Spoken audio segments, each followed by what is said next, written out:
La parole est à Madame Marietta Karamanli pour le groupe socialiste et apparenté.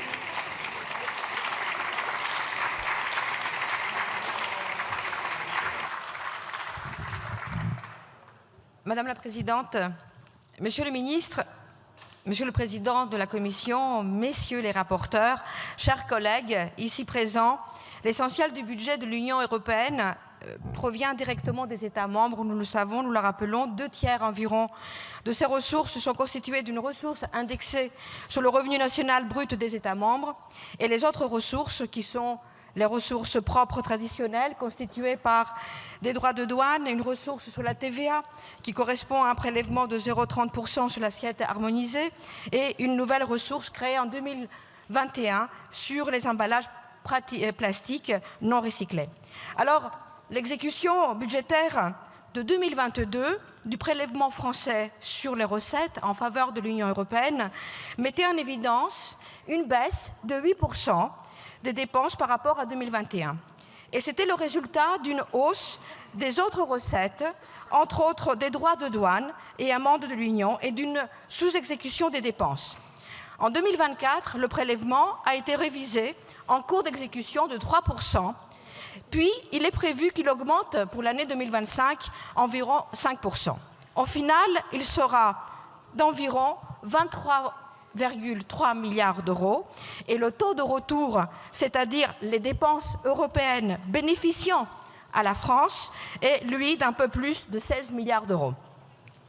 En 2024 était pointé comme risque budgétaire au niveau de l'Union et pesant sur la France, d'abord la nécessité de ressources propres pour faire face aux échéances du plan de relance des investissements pour l'avenir dit Next Generation EU et de celui sur l'énergie verte dit REPower EU.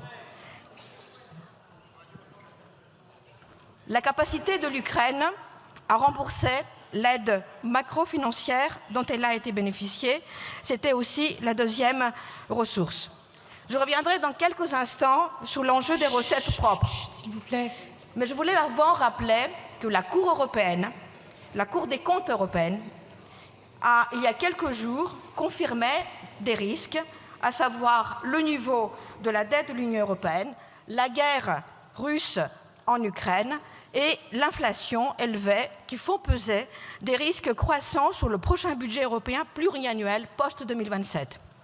Si ces incertitudes doivent être considérées avec beaucoup d'attention, les députés socialistes et apparentés s'inquiètent aussi des atermoiements européens concernant deux orientations. D'abord, l'Union européenne n'a pas défini une trajectoire de désendettement et de priorité en cas de risque se réalisant. L'Union européenne et les États la composant font aussi un peu le contraire de ce qu'ils devraient faire en matière de dépenses d'avenir.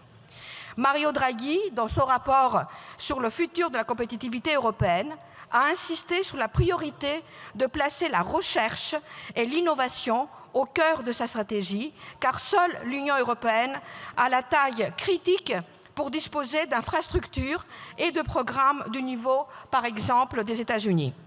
Pourtant, c'est un poste que les États européens entendent réduire, et ça a été rappelé tout à l'heure, et on le regrette, avec une diminution du seul programme phare en la matière.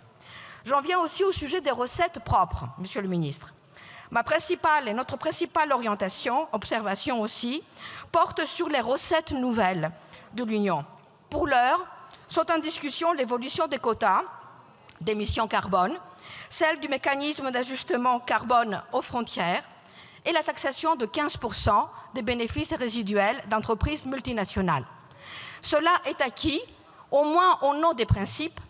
Aucune grande entreprise au monde ne devrait échapper à une taxation minimale capable de financer une partie de la transition énergétique. Pourtant, l'effectivité des mesures n'est pas encore acquise.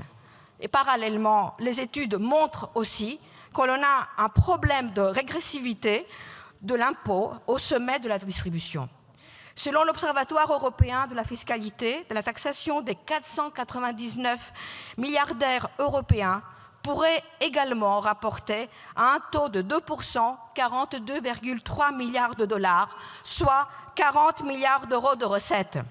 Le gouvernement donc français et le Parlement doivent porter un message clair en faveur d'une taxation renouvelée des multimillionnaires et milliardaires.